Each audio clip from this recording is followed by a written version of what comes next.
ఓం శ్రీకృష్ణ పరబ్రహ్మణే నమః. భగవద్గీత 12వ అధ్యాయంలోని భక్తి యోగంలో 8వ శ్లోకం గురించి తెలుసుకుందాం. 7వ శ్లోకంలో 6వ శ్లోకంలో అర్జునుడి ప్రశ్నకు సమాధానంగా శ్రీకృష్ణ భగవానుడు సగుణ నిర్గుణ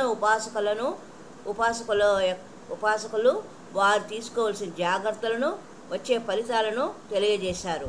ఇప్పుడు సాధనా మార్గాల గురించి తెలుసుకోవాల్సిన విషయాలను సాధనా మార్గాలను శ్లోకాలలో తెలియజేస్తున్నారు.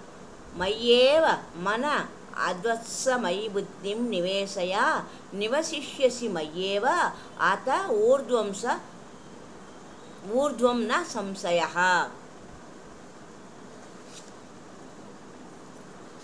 మయ్యేవ మన అదత్స్వ మయి బుద్ధిం నివేశయ నివసిష్యసి మయ్యేవ అత ఊర్ధ్వం న సంశయః.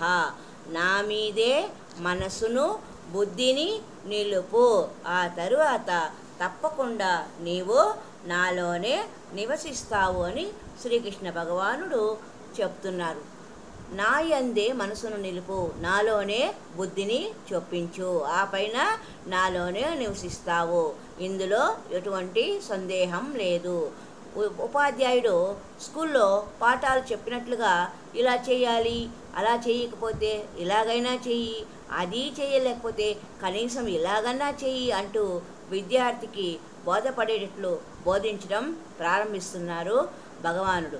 అన్నింటికన్నా ఉత్తమ సాధన నాలోనే మనసు నిలుపు, నాలోనే బుద్ధిని చొప్పించు, దానితో నీవు నాలోనే నిలుస్తావు.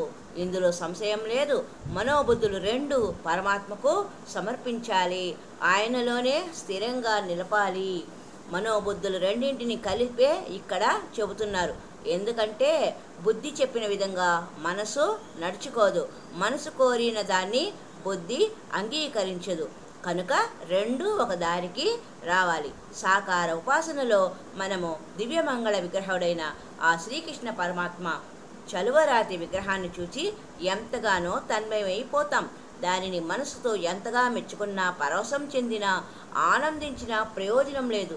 విగ్రహాన్ని తయారు చేయటంలోని నైపుణ్యాన్ని గురించి పరవశిస్తాం, లేదా విగ్రహానికి ఉపయోగించిన చలువరాతి యొక్క నిర్మలత్వానికి ఆనందిస్తాం, లేదా అలంకారాల గురించి ఆభరణాలు చూచి ఆనందిస్తాం.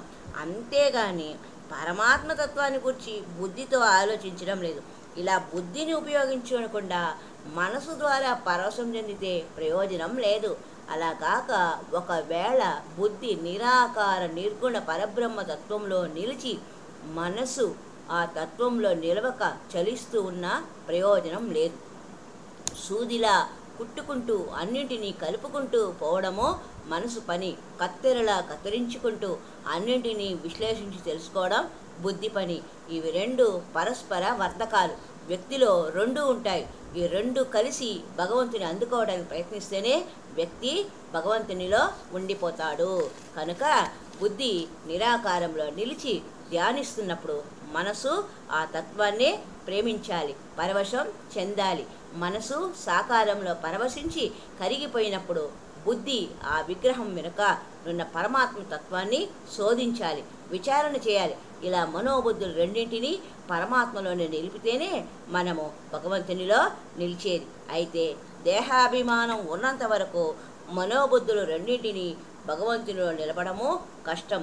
కాబట్టి దేహము మీద అభిమానమును తగ్గించుకోవాలి అని, సాధ్యమైనంత వరకు దేహం మీద అభిమానం లేకుండా ఉండాలని చెప్తున్నారు.